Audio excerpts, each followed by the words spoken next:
Dans une chambre sombre d'un dortoir universitaire, Ada était assise devant son miroir, brossant sa longue perruque en cheveux humains bouclés. Elle soupira, admirant la façon dont les mèches brun doré scintillaient sous la faible lumière. C'était sa perruque la plus chère, une qu'elle avait commandée auprès d'un vendeur international. Elle l'avait portée plus tôt dans la journée, mais, comme à son habitude, elle l'avait prêtée à sa meilleure amie, Ezo, qui venait tout juste de la lui rendre une heure auparavant. Un frisson glacé parcourut l'échine d'Ada. Quelque chose n'allait pas. Ses doigts tremblèrent, alors qu'elle s'apprêtait à replacer la perruque sur le mannequin. Soudain, boum! Les lumières vacillèrent, puis la chambre plongea dans l'obscurité. Une présence étrange et oppressante emplit l'air. Le souffle d'Ada se bloqua lorsqu'elle entendit un chuchotement à peine audible. « Ad, Ad !» Elle se figea. Son reflet dans le miroir vacilla, puis une version sombre et déformée d'elle-même lui adressa un sourire sinistre depuis l'intérieur du verre. Elle hurla. Tout devint noir, avant ces événements étranges, avant les trahisons et les murmures dans l'ombre. Avant que le monde d'Ada ne vire au cauchemar, il y avait l'amitié. Belle, indestructible. Du moins, c'est ce qu'elle croyait. Ad et Ezo étaient meilleures amies depuis l'enfance. Elles avaient grandi ensemble au cœur de la ville de Bénin, dans les rues animées de Ozu, où flottait l'arôme du banga soup et des escargots épicés. Leurs mères étaient proches, leurs pères partenaires d'affaires, et leur lien était considéré comme un fil tissé par les dieux. Lorsqu'elles furent toutes deux admises à la prestigieuse Royal Heritage University, il était naturel qu'elles deviennent colocataires. Ada venait d'une famille riche, tandis qu'Ezo, bien que n'étant pas pauvre, n'avait jamais connu le luxe dans lequel Ada baignait. Ada possédait tout, de beaux vêtements, des sacs à main de luxe, le dernier iPhone et surtout des perruques. Oh, ces perruques! Elles suscitaient tant d'envie. Elle en avait de toutes sortes, longues, courtes, bouclées, lisses, ondulées, des perruques fabriquées avec les plus beaux cheveux humains importés du Brésil, d'Inde et du Vietnam. Et elle était généreuse avec elles. Esso, qui n'avait qu'une ou deux perruques synthétiques, empruntait souvent celles d'Ada. Au début, cela ne gênait pas Ada. « Bestie, tu sais bien que je ne peux pas te laisser sortir comme ça. Tiens, prends celle-ci, elle t'ira à merveille. » Ezo s'illuminait toujours d'excitation, mettait la perruque et la rendait quelques jours plus tard. Mais quelque chose d'étrange commença à se produire. Chaque fois qu'Ezo rendait une perruque, Ada ressentait un malaise. Au début, ce n'était que de petites choses, de légers maux de tête, des étourdissements soudains. Mais ensuite, les rêves commencèrent. Elle se voyait dans des endroits étranges, des forêts sombres, d'anciens sanctuaires, debout face à des figures masquées qui murmuraient des paroles qu'elle ne parvenait jamais à retenir à son réveil. Pourtant, elle ignorait tout cela, jusqu'à ce que le véritable cauchemar commence. Tout débuta avec un échec inattendu. Ada avait toujours été une élève brillante, disciplinée et travailleuse. Mais un jour, après avoir passé un examen dont elle était certaine d'avoir réussi haut la main, elle découvrit avec stupeur qu'elle avait obtenu un F. Elle n'en croyait pas ses yeux. Déterminée à comprendre, elle alla voir le professeur, le docteur Okosun, un homme strict mais juste, et le supplia de vérifier à nouveau. Il s'exécuta. Mais il n'y avait aucune erreur. La copie devant lui était bien la sienne, mais l'écriture était presque méconnaissable, des gribouillis et des phrases insensées. Ada était déconcertée. Puis, d'autres incidents suivirent. Elle commença à perdre des objets, son bracelet en or préféré, ses chaussures de créateur, même de l'argent. Sa carte bancaire disparut, pour réapparaître dans des endroits qu'elle avait déjà fouillés. L'écran de son téléphone se fissura mystérieusement. Et un soir, alors qu'elle se tenait devant son miroir, elle vit une silhouette debout derrière elle. Elle se retourna, mais il n'y avait personne. Pourtant, elle refusait toujours de croire qu'il se passait quelque chose d'anormal. Jusqu'au jour où elle s'évanouit en plein milieu du campus. À son réveil, elle était à l'hôpital. Ezo était à son chevet, lui tenant la main, les yeux remplis d'inquiétude. « Bestie, tu m'as fait peur, tu travailles trop, tu dois te reposer. » Ada hocha faiblement la tête, mais au fond d'elle, quelque chose n'allait pas. Le point de rupture arriva une soirée fatidique. Ada était devenue plus prudente. Elle avait commencé à enfermer ses perruques dans un tiroir spécial, ne les prêtant qu'occasionnellement. Ce soir-là, Ezo la supplia d'emprunter l'une de ses perruques les plus précieuses pour une fête. « Juste pour ce soir, s'il te plaît, ma sœur. Je te la rends demain matin, promis. » Ada hésita. Quelque chose en elle hurlait non. Mais elle ne voulait pas paraître égoïste, alors elle céda. Cette nuit-là, elle ne trouva pas le sommeil. Elle se retournait sans cesse dans son lit, le cœur serré, jusqu'à ce qu'elle entende des voix. La voix d'Ezo, accompagnée d'autres chuchotements, juste sous la fenêtre de leur dortoir. Intriguée, Ada se leva doucement et se glissa vers la fenêtre. Son cœur faillit s'arrêter. Ezo se tenait sous un manguier, en compagnie de deux femmes à l'allure étrange. Dans ses mains, elle tenait la perruque d'Ada. L'une des femmes, une vieille dame marquée de scarifications tribales, prit la perruque, la leva et commença à psalmodier. Le sang d'Ada se glaça. Ezo lui avait toujours dit qu'elle rendait les perruques après les avoir portées. Mais la vérité était bien plus effroyable. Elle les emmenait ailleurs. Mais pourquoi? Pourquoi? Le cœur battant, elle entendit alors la vieille femme murmurer « Son destin est déjà en train de basculer. Encore quelques fois, et tout ce qui lui appartient sera à toi. » Ada recula d'un pas, les jambes tremblantes. Ezo. Ezo était la cause de tous ses malheurs. Sa propre meilleure amie. Les larmes lui brûlèrent les yeux. Elle avait envie de vomir. Comment avait-elle pu? Tout cet amour, toute cette gentillesse, était-ce un mensonge? Ezo ne se contentait pas de lui emprunter ses perruques. Elle les offrait pour quelque chose de plus sombre, quelque chose qui dépassait l'entendement d'Ada. Et ça fonctionnait. Ada avait perdu ses notes, son argent, sa tranquillité d'esprit. Elle devait arrêter ça. Elle devait se battre. Mais comment? Et surtout, n'était-il pas déjà trop tard?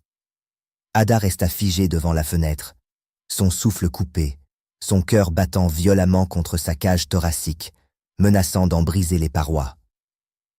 La réalité la frappa comme une vague dévastatrice.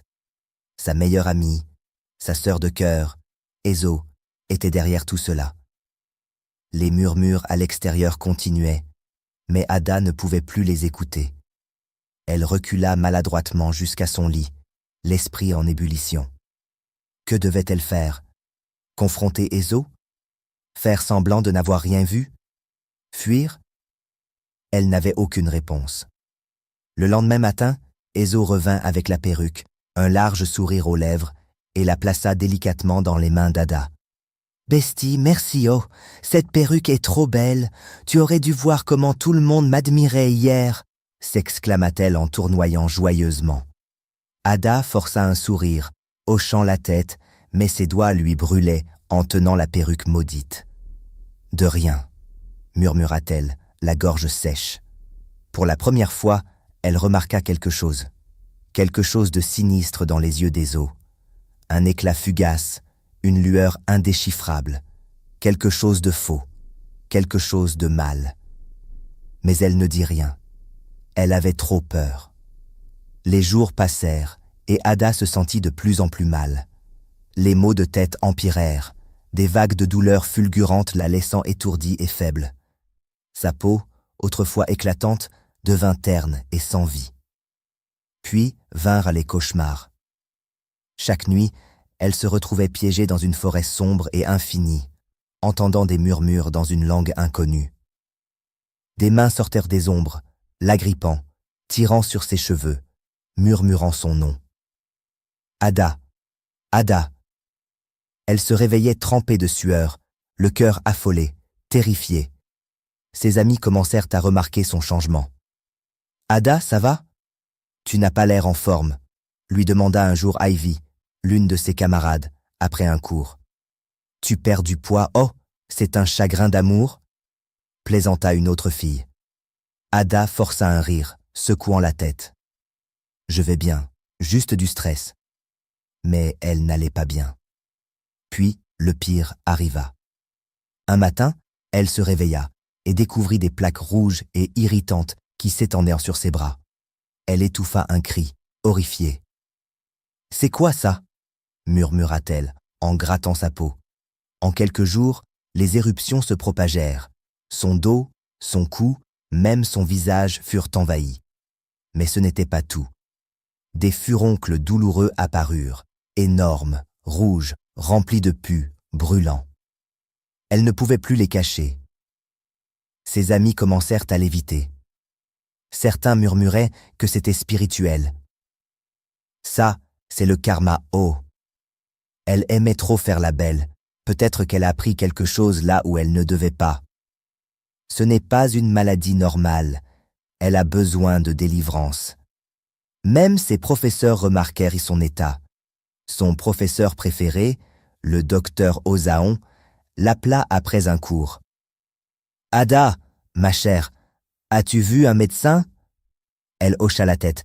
« Oui, monsieur, mais les médicaments ne fonctionnent pas. » Le professeur soupira, son expression grave. « Rentre chez toi, mon enfant. Va chercher de l'aide. » Cette nuit-là, alors qu'elle était allongée sur son lit, Esso entra dans la chambre. « Bestie, c'est quoi tout ça ?» demanda-t-elle d'une voix faussement inquiète. « Je ne sais pas, » croassa Ada, se serrant contre elle-même. Esso s'assit à côté d'elle, lui frottant le dos. « Désolé, oh, tu sais quoi? Laisse-moi t'aider à tresser tes cheveux, comme ça tu pourras cacher les boutons sur ton cuir chevelu. » Ada se raidit. « Pas besoin, » répondit-elle précipitamment. Un éclat passa dans les yeux d'Esso. « Tu es sûr? Je peux même te prêter l'une de mes perruques si tu veux. » Le ventre d'Ada se noua. « Ces perruques? Depuis quand Esso avait-elle commencé à acheter des perruques en cheveux humains? Elle n'avait jamais eu les moyens pour ça. À moins qu'elle n'ait tout pris d'elle. Ada avala difficilement. « Non, ça va, » chuchota-t-elle. Pour la première fois, Ada vit la vérité avec clarté. Esso n'était pas seulement son amie, elle était son ennemie. Et elle avait été aveugle tout ce temps. À la fin du semestre, Ada n'était plus que l'ombre d'elle-même. Son corps était couvert de plaies. Elle était affaiblie. Son visage autrefois magnifique était devenu méconnaissable. Elle échouait dans ses cours. Sa vie sociale avait disparu. Elle n'avait même plus la force de manger. Et pourtant, Esso continuait à lui emprunter ses perruques. « Bestie, cette perruque est trop fine. Juste pour 2 jours, s'il te plaît. » Ada était trop épuisée pour discuter. Elle laissa Esso les prendre. Puis, une nuit, alors qu'elle somnolait douloureusement dans son lit, elle entendit encore des voix sous sa fenêtre. Mais cette fois, elle était prête. Faiblement, elle se leva, lutta pour atteindre la fenêtre et jeta un coup d'œil dehors. Esso était là, sous le manguier. Mais elle n'était pas seule. Un groupe de femmes se tenait autour d'elle, leurs visages peints de craie blanche, les mains levées vers le ciel. Dans les mains d'Esso, la perruque préférée d'Ada, celle qu'elle portait le jour où elle avait remporté le concours de beauté de l'université l'année précédente. Les femmes chantaient, leurs voix étranges et envoûtantes résonnaient dans l'air. Puis Esso leva la perruque et déclara d'une voix forte: « Que tout ce qu'elle possède soit à moi, sa beauté, sa fortune, son destin, je prends tout. » Les genoux d'Ada cédèrent sous elle. C'était vrai. Esso lui volait son destin. Ses perruques n'étaient pas juste des perruques, elles étaient des canaux.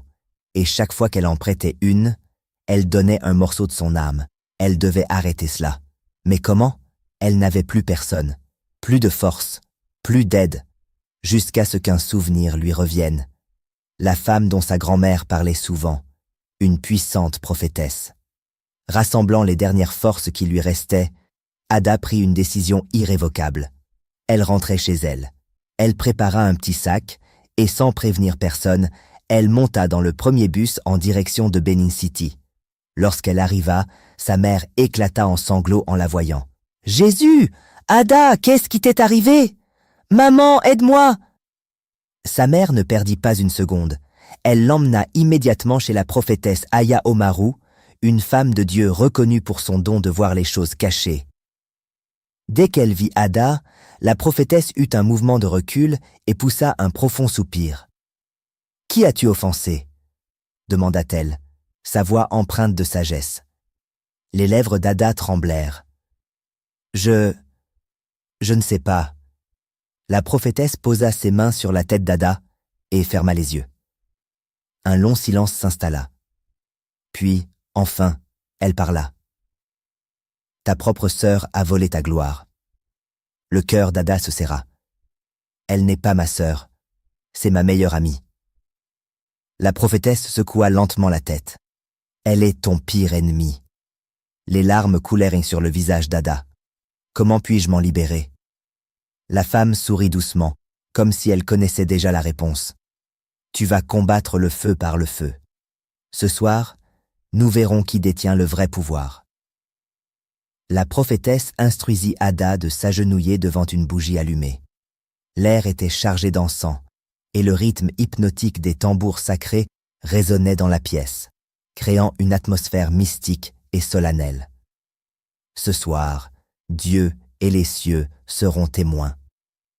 Elle trempa ses doigts dans une huile consacrée, puis traça une croix sur le front d'Ada. Un frisson parcourut son échine lorsque l'huile froide toucha sa peau. « N'aie pas peur, mon enfant. L'ennemi s'est rassemblé. Mais il sera dispersé. » Sa mère était assise près d'elle, pleurant doucement, appelant Dieu, ses ancêtres et toutes les forces du bien pour sauver sa fille. La prophétesse continua.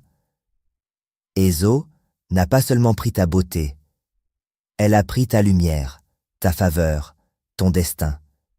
C'est pour cela que tu souffres. » Mais alors, la prophétesse posa ses mains sur la tête d'Ada et déclara avec force « Les esprits ont parlé. Ce soir, ils combattront pour toi. Tu ne dois pas dormir. Nous allons appeler les cieux pour récupérer tout ce qui t'a été volé. » Ada acquiesça faiblement, son corps endolori, son âme à bout de souffle. À ce même instant, à plusieurs kilomètres de là, Eso participait à un autre rituel. Elle se tenait devant la même vieille femme, au cœur d'un sanctuaire caché dans les profondeurs des forêts épaisses, à l'extérieur de Benin City. L'air était lourd de l'odeur des herbes brûlées. Les murs du sanctuaire étaient recouverts de marques rouges et noires, et devant elle reposait une calebasse remplie d'une eau trouble. À la surface flottait une mèche de cheveux brun dorés. « L'étape finale est proche, » murmura la vieille femme en remuant l'eau. « Ce soir, son âme sera affaiblie, et tout ce qu'elle possède sera à toi pour toujours. » Eso sourit, satisfaite. Elle est déjà finie. Demain matin, elle ne pourra même plus se lever de son lit. La vieille femme ricana sombrement. « Alors commençons. » Elle jeta une poudre noire dans le feu, et une épaisse fumée s'éleva. Ézo sortit la dernière perruque d'Ada, celle qu'elle avait empruntée quelques jours plus tôt. Elle la tint au-dessus des flammes et déclara « Je prends tout, qu'il ne reste plus que de la poussière. » Le feu rugit, et au même instant, dans la chambre de la prophétesse, Ada poussa un cri perçant, glaçant le sang. Son corps se convulsa violemment, comme si des mains invisibles tentaient de l'arracher à elle-même. Sa peau brûlait, son crâne semblait se fendre en deux. « Prophétesse, que se passe-t-il » hurla sa mère, terrifiée. Mais la prophétesse resta ferme, levant son bâton. Ils essayèrent de s'emparer de la dernière partie de son âme. Mais ils échoueront. Elle se tourna vers Ada, sa voix forte et inébranlable. « Répète après moi. » Ada à bout de force, lutta pour articuler. Je rejette toute gloire volée. Je reprends ce qui m'appartient. Je brise toutes les chaînes du mal. À l'instant où ces mots quittèrent ses lèvres, la bougie à côté d'elle explosa. L'air devint électrique, chargé d'une force surnaturelle. À des kilomètres de là, dans le sanctuaire, Ezo recula brutalement. « Que se passe-t-il » hurla-t-elle alors que son corps se mit à trembler de manière incontrôlable. Les yeux de la vieille femme s'écarquillèrent. « Quelqu'un résiste!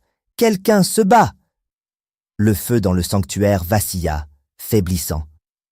Dans un craquement sinistre, la perruque qu'Ezo tenait se réduisit en cendres dans ses mains. « Non! C'est impossible !» Et alors? Le sanctuaire tout entier commença à trembler. De retour chez la prophétesse, Ada se releva brusquement. Une force nouvelle envahit son corps. Les furoncles disparurent. Les plaques rouges s'effacèrent sous les yeux médusés de sa mère. La prophétesse leva encore plus haut ses mains et déclara « Que chaque étoile volée revienne à son propriétaire ». Un bruit sourd et puissant secoua le sol. Au même moment, Esso poussa un cri déchirant, projeté violemment au sol dans le sanctuaire. Du sang coula de son nez, son corps tremblant de faiblesse. « Ma puissance, ma beauté !» sanglota-t-elle. La vieille femme l'attrapa, la secouant violemment. « Imbécile, tu as tout perdu !» Les yeux d'Ezo s'agrandirent d'horreur. Pour la première fois, elle le vit. Sa peau changeait. Son corps, autrefois éclatant et parfait, était maintenant couvert des mêmes plaies et furoncles qui avaient tourmenté Ada. « Non, ce n'est pas possible !» La vieille femme tenta de fuir, mais avant qu'elle ne puisse s'échapper, un vent violent balaya le sanctuaire. Les pots en terre se brisèrent. Les braises incandescentes s'éparpillèrent. Ezo hurla lorsque les flammes léchèrent sa peau. « Aidez-moi ! Pitié !» Mais il n'y avait plus personne pour la sauver. Et alors que le sanctuaire s'effondrait dans un rugissement infernal, Ada, de retour chez la prophétesse, inspira profondément. Elle était enfin libre. Le lendemain matin, Ada se réveilla complètement guérie. Sa mère, en pleurs, la serra contre elle. « Ma fille, tu es entière à nouveau. » Ada sourit pour la première fois depuis des mois. La prophétesse l'observa avec un regard plein de sagesse. La bataille était déjà gagnée dans le spirituel avant qu'elle ne le soit dans le physique. Ada acquiesça. Elle avait appris sa leçon à la dure. Toutes les amies ne sont pas de vraies amies. Certaines viennent pour aimer. D'autres viennent pour voler, détruire et trahir. Si cette histoire t'a marqué et t'a appris quelque chose d'important, n'oublie pas de liker, commenter et t'abonner à la chaîne. Et surtout, raconte-nous dans les commentaires, as-tu déjà été trahi par quelqu'un en qui tu avais confiance? Discutons-en ensemble. N'hésite pas à découvrir d'autres histoires fascinantes et pleines de leçons sur cette chaîne. Et surtout, partage cette vidéo avec tes amis et ta famille, afin qu'eux aussi puissent apprendre de cette histoire profonde et puissante. À bientôt pour une nouvelle histoire. Reste prudent, reste sage et protège toujours tes bénédictions. À la prochaine.